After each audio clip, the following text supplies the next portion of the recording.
Ամբիոնի մոտ Բաղդասարյան Նիկոլայ։ Ազգային ժողովի պատգամավոր։ Շնորհակալություն։ Ես երկար եմ մտածել, թե նախորդ զեկուցողը ասաց ինձ նվիրում են պակասով ժամը իրան։ Հա, բայց դες ասես ոնց է ժան արդար բայ եմ տեսնում։ Ես երկար ժամանակ մտածում էի ինչպես ներկայացնեմ իմ ելույթը եւ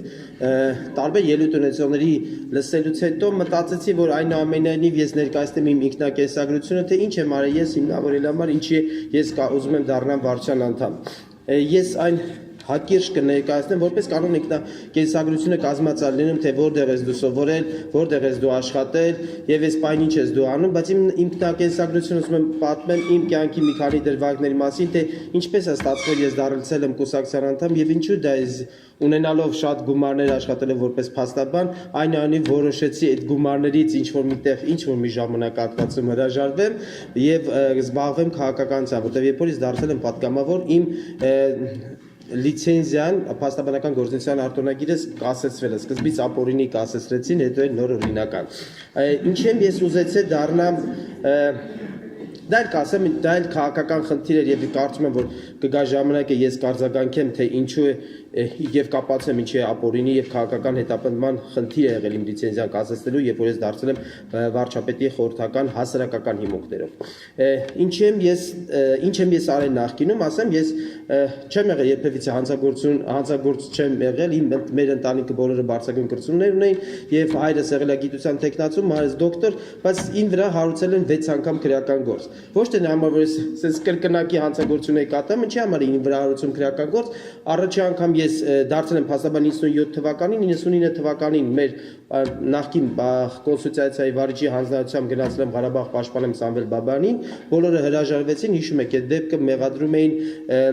նախագահի սպանության փորձի մեջ իրեն, ինձ ուղարկեցին, ես մտա Սամվել Բաբանի խուցը եւ ասացի դուք իրավունք ունեք,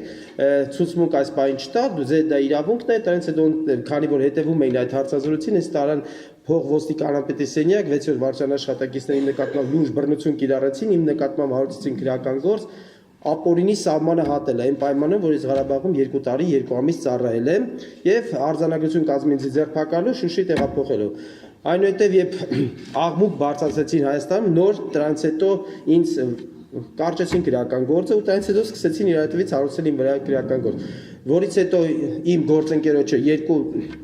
ամիս ավել բերդում պահել են, ես դրա վերաբերյալ հաղորդում արեցի մամուլացույց արեցի, տեղում էլի հարուցեցին իմ վրա քրեական գործ, դա երկրորդ քրեական գործն էր, բայց էլի դատարան չգնաց, երրորդ անգամ երբ որ ես դատավորին բացարկ հայտնեցի իր բացարձակ անձեռնմտության վերաբերյալ, այն ժամանակ գլխավոր դատախազը հարուցեց վրաս քրեական գործ, ասեց այս անգամ Նիկոլայ դու դատվել ես, գործը ղրկեցին դատավորը, դատախազը այն ժամանակ աղբան գառնիկի չներ, բայց իրան հանեցին, տեղ եկավ մի ուրիշ դատախազ, կարճեց գործը, հետո ինքը հետ եկավ վերացրեց կարճումը։ Ռոբերտ Քոչարյանի հանձնարարությամբ այդ գործը ղրկեցին դատարան, բայց երբ որ պարզվեց, որ բոլոր փաստաբանները իմ շահերը ներկայացնում են եւ նրանք չէին կամ դատավություն անեին, այնուհետև եկան այն եզրանկման, որ գործը պետք է կարճվի։ Որից հետո էլի 2-3 անգամ հարուցեցին վրես քրեական գործ, որ մի անգամ հայտնաբերեցին վստահորթին բռնություն են կիրառում քննչական մարմիններում եւ վերջի անգամ որ քրեական գործ են հարուցել, հիշում եք Վարդան Պետրոսյանի շահերների ներկայացում, իրանք որոշեցին այդ ընթացքում հարուցել մի կնոջ, որը ես կյանքում տեսել եմ 2 անգամ բողոքի իման վրա, որը պնդում էր, որ ես իր թորանը, որը մահացել էր վիրավորանքներ եմ, հայոյանքներ եմ հնչեցնում, ասեմ լեքսիկոնում ընդհանրապես հայոյանք չկա, եւ գնացի զարմացա եւ ինձ մեղադրանքին առաջացել, որ ես գախնի ձևով վերաքնիչ դատարանից հափշտակել էի փաստաթղթեր այն գործով, որով ես հանդիսանում եմ պաշտպան։ Ասում եմ ժողովուրդ, ես այդ կարա դիմում գրեի, թղթերը վերցնեի։ Ես ինչի պետք է գախնի։ Ես սկզբից ապշած էի մնացել, այդ գործը քննել էին 8 ամիս, ինձ տեղյակ չէին պայել, որ այս գործ են հարուցել։ Այնուհետև 2 տարի հետո այդ գործը կարճեցին, վաղեմության ժամկետով ես իմացա դա շատ ուշ, պարզվեց մի քանի անգամ մի անգամ մեղադիան ներգրավեցին, վերացրեցին որոշումը, թազամ ներգրավեցին, 1-3 անգամ process-ը կտրեցին եւ ներկայիս գլխավոր դատախազը, որին հավանության արժացրեց ես իր հաշվետվությունը, ինքն էլ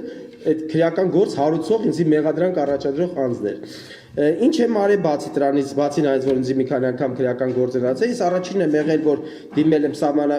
դիմել եմ եվրոպական դատան եւ հաղթել եմ գործ, ասելով որ գործը կլինի, բացելով ճանապարհը եվրոպական դատամ։ Ընդ որում շատ կարեւոր գործ ենք հաղթել, ապացուցելով որ չի կարելի մարդկանց ցույցերի մասնակցելու համար ենթարկել պատասխանատվության վարչական կալանքի։ Իմ բողոքի ման վրա վերացվել է վարչական կալանքը։ Վճռաբեկ դատանը որոշում կայացրեց, որ այլևս Հայաստանի Հանրապետությունում Սալար Սոցյանի գործներ չի կարելի որևէ մարդու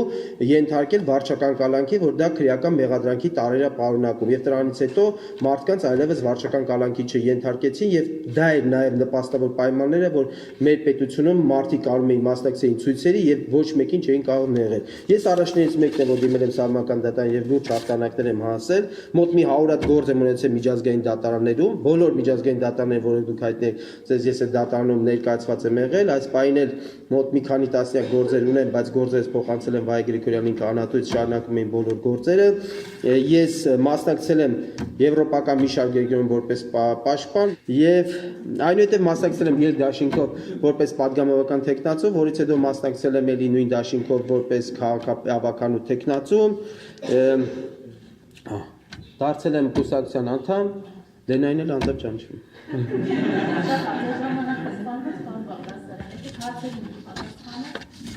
Նարեկ Բաբայան, Կարծում եմ Լուսինե Արաքելյանի հարցայով ամենանի մի քիչ այդքան մասնագիտականի չէր վերաբերվում այլ կուսակցության զարգացմանը, եթե Սենատյանի հանդարացեք, մեկ էլ ուզում եմ որպես X-ը, որպես եկնածու ուզում եմ իմանալ, թե ինչ սկզբունքով է դուք ձեր ընտրությունը կատարելու օրինակ համար, այսինքն դիտերաներ կա, որ ձերային բարձրացան է, Երկու հարցին կցանկանայի պատասխանել, ինչն է նաև կուսակցաշինության հետ կապված, ասեմ, ես ինքս մասնակցել եմ կանոնադրության մշակմանը եւ տեսել եմ, որ կառուցվածքի հետ կապված խնդիրներ ունենք։ Այսինքն այն տրամաբանությունը, որը պիտի կուսակցության մասին օրենքում ներդրված է, այնքան էլ չի արտացոլում բնական ճանապարհով, որտեղ ԿՊ-ն առաջ եղել անդամադիր կուսակցություն եւ բնական ճանապարհով ինքը չի զարգանում։ Որտեղ եմ տեսնում զարգացումը, այդ տեղական խորհուրդների զարգացման միջոցով։ Այդ կանոնադրությունը, որը ներկայացված է ձեզ վերջի տարբերակով, ինչ տրամաբանությամբ է զարգանում։ Մենք զարգացնելու ենք մարզային եւ մեր տեղական խորհուրդները, այսինքն իշխանությունը ներքևից վերև է բարձրանալու, ցանկացած կուսակցական կարող է իր ձայնը բարձրացնել տեղերում, որից հետո այդ հարցը պետք է տեղերում բարձրացած հարցը որոշում կայացրած հարցը ավելի պետք է մեծ ուժ ունենա, քան թե այն նիստի ժամանակ, այսինքն այն խորհուրդները եթե սկսեն գործել, խոսքս վերաբերում է տարածքային խորհուրդներին, խորհուրդներից եկող ինֆորմացիան գալու է վարչությունը նոր վերջնական որոշում է կայացնելու։ Ես նրա համար եմ ուզում գամ, ես այն պատճառով եմ ուզում գամ վարչանատան, որպեսզի այդ բոլոր իրավական փաստաթղթերը, որոնք մեր կանոնացությունից բխում է, որ պետք է արեշտ է կազմել ընթացակարգերը կարգավորել, որպեսզի մենք այդ ընթացակարգերը կարգավորենք իրավական տեսակետից եւ այն համակարգը, որը մենք կանոնացիան մեջ մշակել ենք, ինքը իրական սկսի գործել։ Նախորդ կանոնացիան մեջ էլ էր մշակված որոշակի համակարգ, բայց իրականության մեջ այդ համակարգը չէր գործում, որտեղ հստակ կարգավորումներ չկա։ Ինչ վերաբերում է ինչ սկզբունքներով եմ ընտրում, այդ դուք ասացիք սկզբունքներից մեկը ձեր ելույթում, որը դուք հնչեցրեցիք, հաստատ ես կպահպանեմ, ուղղակի անոն չեմ ասում, դա ում անպայման կընտրել, բայց ուզում եմ ասեմ, որ գիտեք ինձ համար կարևոր է որ մարդիկ գործնականում կանան լավ աշխատել։ Ես եղել եմ ամբողջ կյանքս մեծամասնություն տարբեր աշխատանքային պոզիցիաներով փաստաբանների պալատի խորհրդի անդամ, տարբեր կառավարչական մարմինների անդամ, իդեպ ասեմ ես այն եզակի մարդ եմ աշխարհում, ես հետաքրքրվել եմ, որին խորհրդի անդամությունը նույն խորհուրդը դադարեցրել է, այդպես բան չի նում, էլի,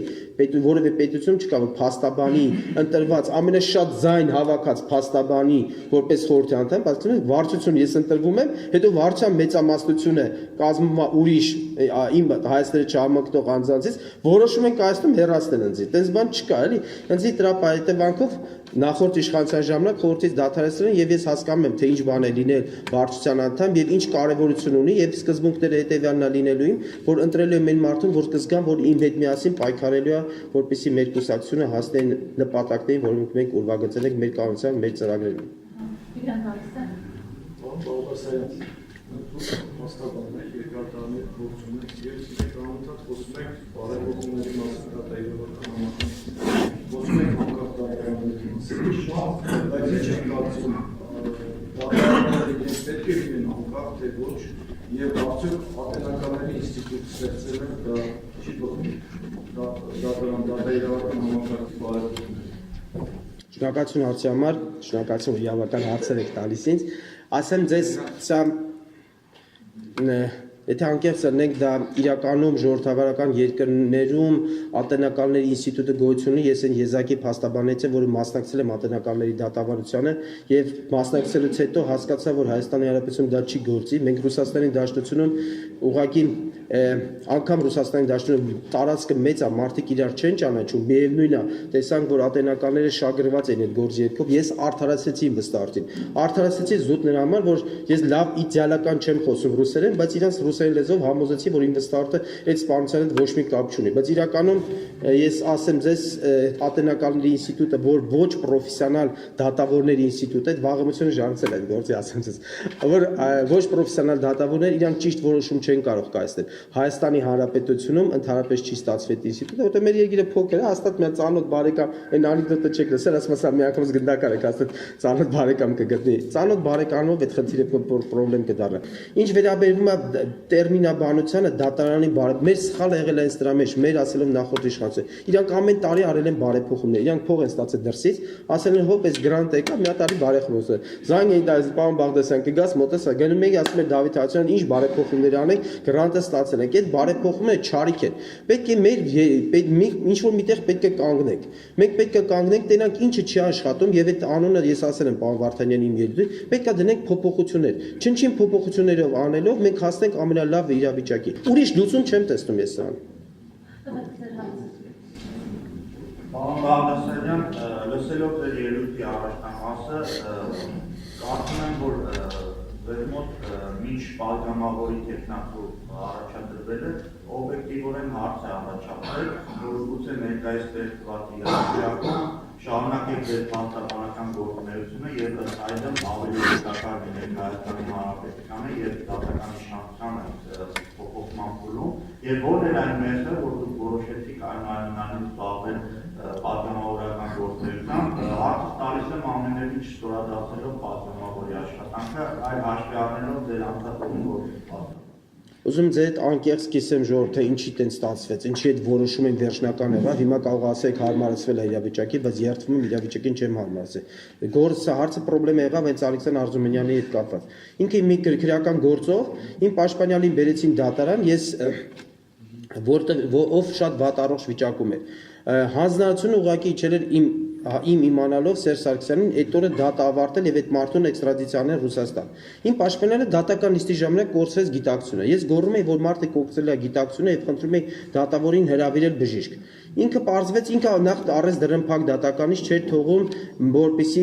մամուլը մտնել ներս։ Որից հետո մի ելք գտա, ասացի որպես փաստաբան դուրս գամ դատանի դահլիճից, որ դատականից տետաձգեն, այդ մարդը մահանում էր։ Շատ կարգին նորմալ մեր հայ ազգի ներկայացուցիչ էր։ Ուրեմն դատավորը ինչ արեց։ Ին դուրս եկա, ես որ դուրս եկա դահլիճից, պետք է օրենքով դադարեցնել այդ դատականիստը, ինքը սկսեց շարունակել։ Ինքը շարունակում էր դատը անգիտակից մեղադիալի մասնակցությամբ ու իմ բացակայության պայմաններում։ Դատախազը ելույթ էր ունենում, ասում էր արագ, ես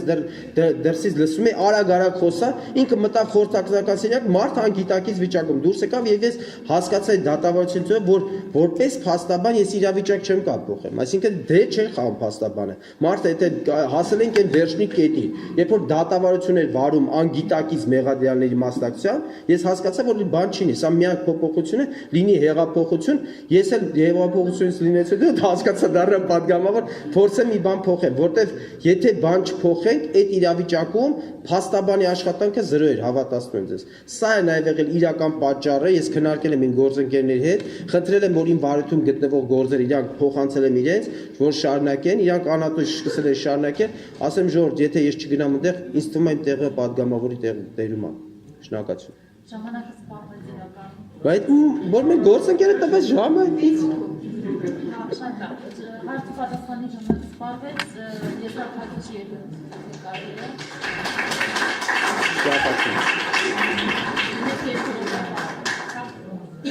է։ Ես գիտեք ինչ է, շատ կարևոր է որպեսզի լինեն մեր կողմ այս մրցակցային ընտրություններ, որպեսզի մենք կարողանանք ներկայացնենք յուրաքանչյուրս մեր տեսակետը, բայց ես ուզում եմ ասեմ այն մարդկանց դա ինձ։ Եթե ես հանկարծակի չտրվեմ, հանկարծակի շատ չտրվեք, որտեղ կարևորը չի։ Ընտրությունը կարևոր չի, կարևորը այս process-ն է, ես իմ փորձից ասեմ, շնորհակալություն։